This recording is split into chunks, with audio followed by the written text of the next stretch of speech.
atur manajemen stres yang terbaik. Karena kalau stresmu tidak dikontrol dengan baik, walau kamu menjaga gaya hidup sehat, walaupun kamu olahraga, kamu akan tetap berpotensi dua penyakit ini. Karena kesehatan itu bukan soal jasmani, kesehatan juga soal psikologis.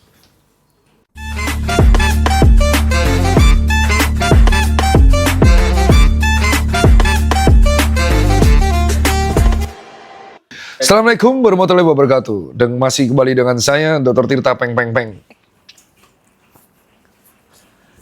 Yang bahagia karena hari ini Liverpool menang 6-3. Yeah. Lu kebobolan 3 gol, lu masukin 8. Salah.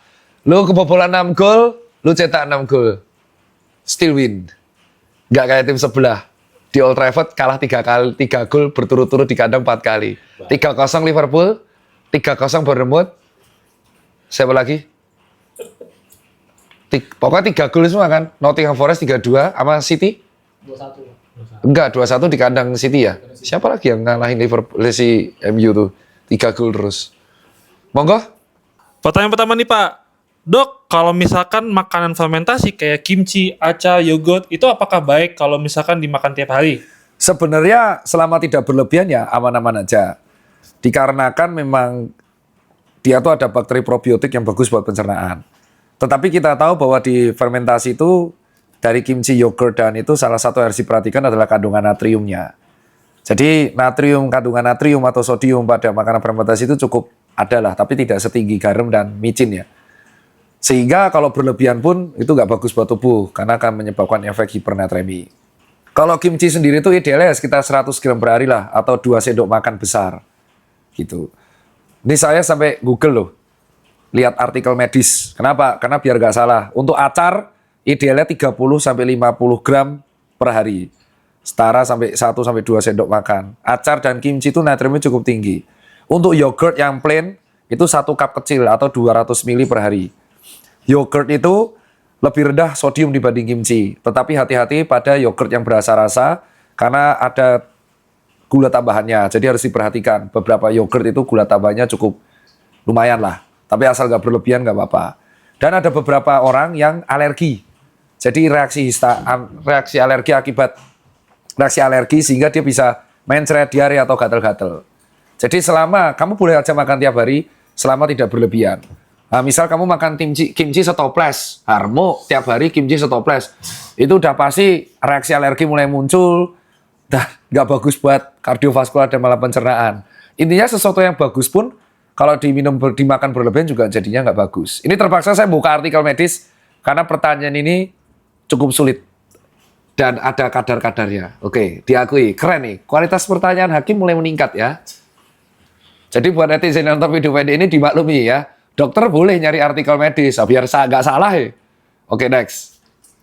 Pertanyaan kedua nih Pak. Apakah dengan minum air yang banyak dapat mengurangi lower back pain? Ini sebenarnya lanjutan dari yang kemarin nyeri kotak ginjal.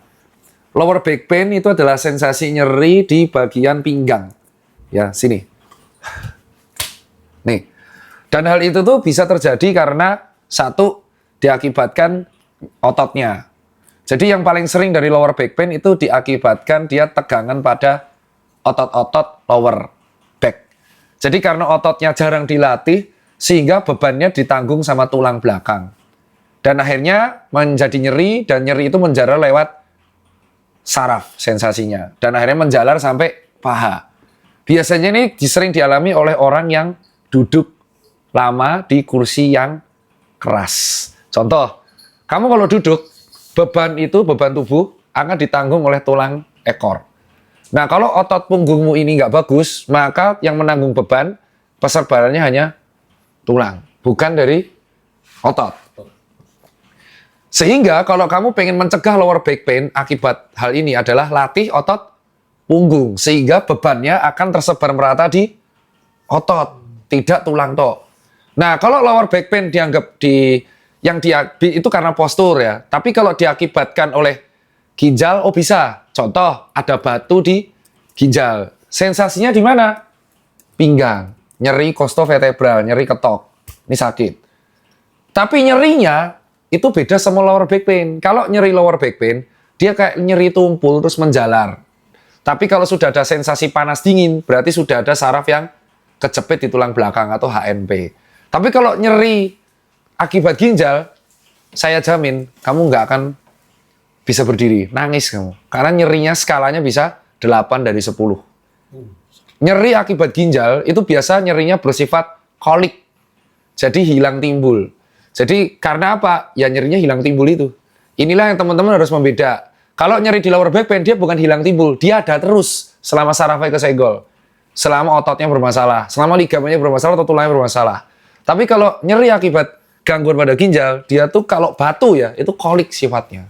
Hilang timbul dan nyerinya tajam. Itu yang buat teman-teman harus tahu. Jadi banyak minum, itu bagus.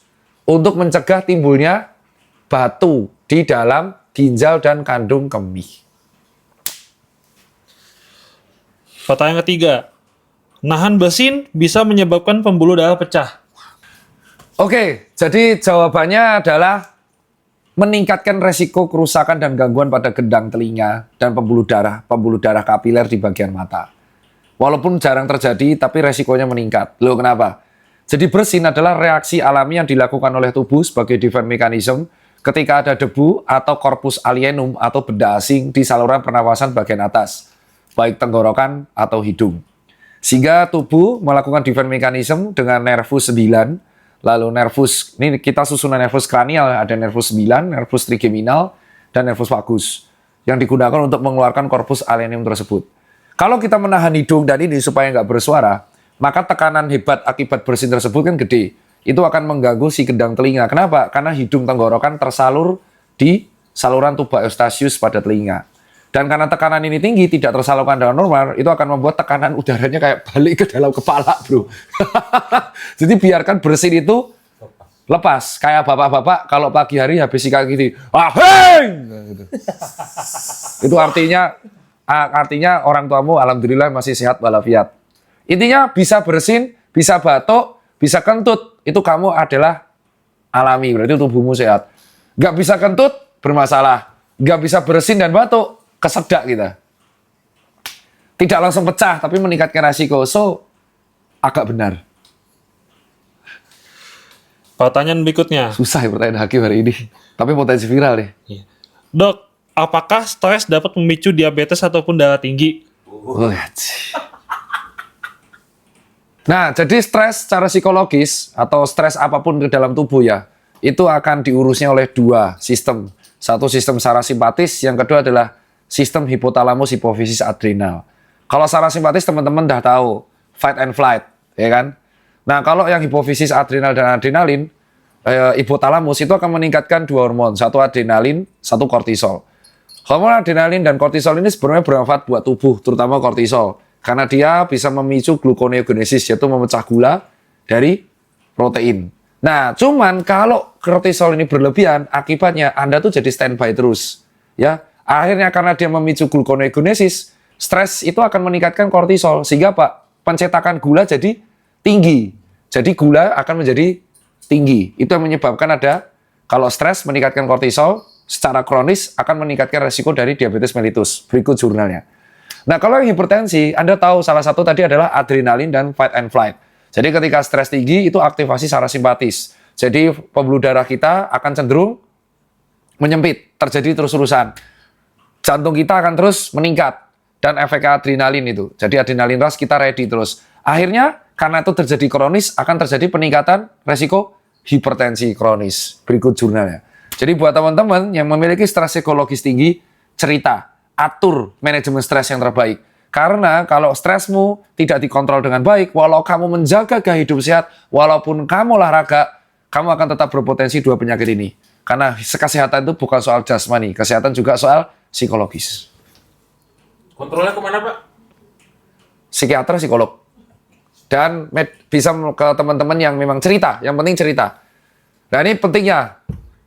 Ini masih topik yang ini. Kamu pernah tahu LPG?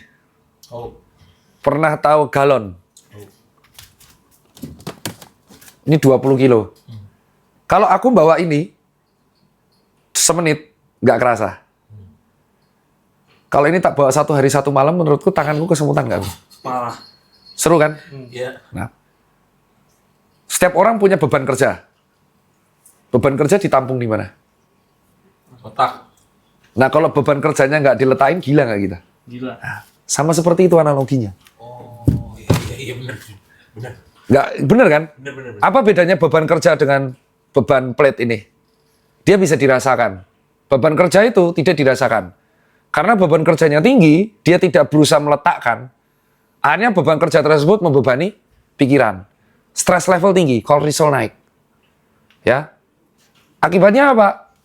Jadi gampang marah, bad mood, fight and flight itu sistemnya. Tekanan naik, gula darah. Terus caranya gimana? Ya letakkan bebannya. Gimana cara kita meletakkan beban kerja? Dengan break. Bisa melakukan meditasi aktif atau pasif. Bisa cerita ke psikiater atau psikolog. Lakukan hobi yang menyenangkan. Contoh, ada yang dengan mancing, ada yang dengan ngopi, ada yang dengan termenung, ada yang hiking, ada yang dengan main game. Cuman ketika kita melakukan hobi, hobinya malah buat stres. Contoh, kita malah adu data di medsos. Loh, bener, kan ada orang olahraga. Niatnya happy. Temannya lebih kenceng, adu data di medsos. Adu bacot. Tambah stres apa happy? Stres. Nah, kenapa? Karena seperti plate. Karena kita tuh ngerasa galon tuh ringan karena kita meletakkan galon atau plate tersebut. Nah, beban kerja tuh kita tampung. Akhirnya apa? Meledak. Minum teh setelah makan itu bisa mengurangi kadar nutrisi dari makanan yang sudah dikonsumsi sebelumnya. Betul, ada talanin di situ. Ini jujur, pertanyaan susah. Jawabannya itu, ya, minum teh langsung setelah makan, itu memang mengganggu penyerapan beberapa mikronutrien. Salah satunya, mikro dan makronutrien, salah satunya adalah zat besi non-heme. Jadi zat besi yang bisa didapatkan pada tumbuhan. Jadi, si teh, ini aku sampai cek detail karena itu ranah nutrisionis, ke artikel ilmiah. Jadi kok bisa mempengaruhi langsung?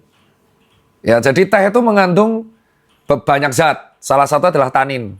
Tanin ini dapat mengikat zat besi non-heme, yang terutama yang pada tumbuhan non-heme. Tapi kalau yang zat besi dari heme itu yang dari daging atau protein hewani. Sehingga membuat tubuh itu sulit menyerap zat besi tersebut. Dan ini lumayan mempengaruhi karena 50% atau 60% zat besi dari yang sayuran atau tumbuhan zat besi non-heme itu akan malah terikat sama tanin. Kalau polifenol itu sebenarnya bermanfaat buat tubuh. Tapi ketika dicampur dengan makanan langsung, dia akan mengganggu beberapa penyerapan mineral dari magnesium sama zinc. Sama termasuknya kayak asam oksalat pada teh. Sebenarnya meminum teh itu bermanfaat buat tubuh. Manfaatnya apa aja tuh sampai saya ngecek. Karena ini di kedokteran nggak ada. Saya baca dulu tadi, karena ini jujur susah. Ini mitos fakta tersusah sepanjang saya buat YouTube.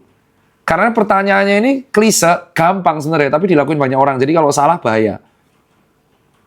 Yang pertama, dari jurnal nih. Teh hijau itu mengandung antioksidan untuk melawan stres oksidatif dari polifenolnya. Kalau diminum di jeda antar makan. Karena teh hijau itu kaya akan epigalokatekin galat. Salah satu antioksidan paling kuat. Ini jurnalnya. Terus yang kedua, teh hijau dan teh oolong itu juga mengandung katekin. Dan berfungsi untuk termasuk, makanya teh hijau sering ada campaign kan untuk apa? Bingung. Untuk meningkatkan atau katalisator penggunaan lemak sebagai energi. Makanya banyak yang bilang teh hijau itu buat pelangsing. Padahal sebenarnya bukan kamu minum teh hijau langsung mencret. Enggak, dia katalisator. Sehingga tubuh akan menggunakan lemak sebagai energi. Bagus buat pencernaan. Dia juga membantu mengurangi stres dari L-theaninnya. Jadi dari hal ini kita menyimpulkan, teh itu sangat bermanfaat buat tubuh. Dari zat-zat yang terkandung dalam teh. Apalagi jika teh tersebut dinikmati tanpa gula.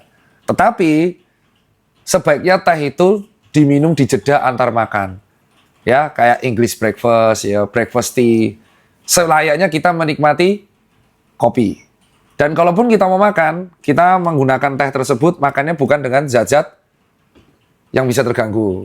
Kayak contoh makan daging yang zat besi sama teh. Makan bayam sama kangkung dengan teh. Atau kayak biasa orang yang dilakuin sama Dori atau Hakim, makan soto sama es teh jumbo, nggak gitu kan kawan. Teh tehnya itu buat rileks.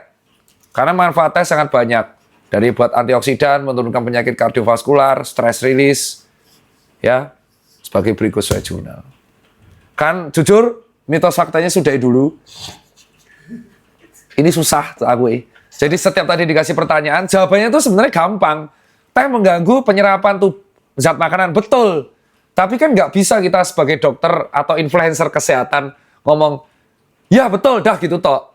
Harus ada reason ilmiahnya. Dan karena topik itu nggak diajari kedokteran, saya harus baca dulu. Sekali baca 20 menit. Biar nggak salah. Dan harus membatasi batasannya mana. Yang paling susah, itu tadi yang teh. Itu susah. Terus yang stres itu susah. Karena kita harus memahami kerja hipofisis, hipotalamus, dan kelenjar adrenal. Itu tadi 25 menit belajarnya. Nahan bersin. Hah? Oh, nahan bersin. Nahan bersin itu sebenarnya jawabannya fakta. Ya, bisa meningkatkan resiko pecah pembuluh. Tapi kan kita harus melihat anatomi. Itu sebenarnya agak gampang. 15 menit itu aku belajar. Tinggal melihat anatomi kepala sama sistematika itu ada di bab semester 4 adalah di S1. Tinggal recall. Terus yang susah lagi?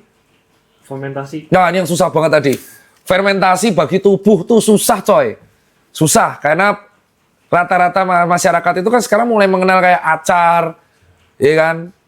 Terus habis itu kayak kimchi, yogurt. Nah, ya jadi harus dijelaskan. Nah, ini pelajaran buat teman-teman yang dengerin ini mitos fakta susah. Saya aja harus sampai recall materi-materi kedokteran dan ilmiah di luar dokteran. Teman-teman juga harus kritis setelah baca topik ini juga belajar. Karena 4 topik ini tadi, 5 ya. 5 topik ini tuh saya habis hampir 1,5 jam buat nge-shoot ini. Setiap ditanya jawabannya tahu, tapi wah harus nemu jurnalnya. Itu kalau dari saya. Monggo di-share kolom komentar pertanyaan-pertanyaan susah lainnya biar kita recall. Itu udah cukup itu susah. Selama 5 tahun ya, Ita Sakta ini susah ini. Itu dari saya. Thank you.